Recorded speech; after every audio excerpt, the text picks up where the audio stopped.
তো আগে আমরা তো দেখেছি মসজিদে মসজিদে ইতিকাফ থাকতো, আর এখন তো আর ইতিকাফ থাকে না। পরিষ্কার কথা, সোজা কথা, আপনারা জ্ঞানবান মানুষ, আপনারা বোঝেন। আমি জানি কোনো কথা ইশারা ইঙ্গিতে বললেও আপনারা বুঝে নেন, আপনারা অনেক বুদ্ধিমান আমি জানি। আশা করি এটাও বুঝে নেবেন। একটা এলাকাতে যদি ইতিকাফ যদি কেউ না থাকে, ইতিকাফ মসজিদে অবস্থান যদি কেউ না করে, এই মসজিদের আন্ডারে যতগুলো পরিবার আছে, যতগুলো মানুষ আছে, প্রত্যেকে গুনাহগার হবে, প্রত্যেকে গুনাহগার হবে। আর ইতিকাফ থাকার কারণে এলাকার থেকে আযাব গজব বালা মুসিবত গুলো উঠে যায়। আর এই ইতিকাফ কারা থাকবে?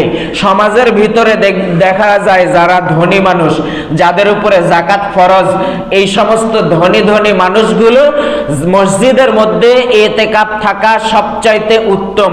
যদি তা পাওয়া না যায়, মসজিদ কর্তৃপক্ষের দায়িত্ব হলো মসজিদ কর্তৃপক্ষ ইতিকাফ থাকবে।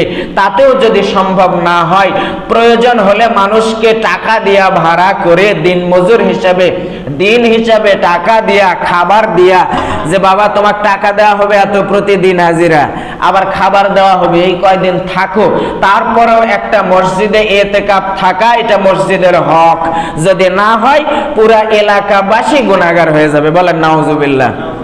আমি সাধারণ ইমাম হিসেবে বলার দায়িত্ব বললাম, মানবেন কি মানবেন না এলাকাবাসী জানে, না কি বলেন আপনারা? হ্যাঁ, এলাকাবাসী জানে, মানবেন কি মানবেন না। আমার দায়িত্ব নসিহত করা। আল্লাহ কোরআনুল কারীমের মধ্যে নবীজিকে বলছে, ইয়া রাসূলুল্লাহ, আপনার দায়িত্ব দিছি আমি বলার, আপনি বলেন। কে মানলো কে মানলো না ওটা আপনার দেখার বিষয় নাই। বলেন সুবহানাল্লাহ। তা আল্লাহ যদি স্বয়ং নবীজিকে এই কথা বলে, তাহলে আমি তো সাধারণ একটা ইমাম, হুজুর মানুষ।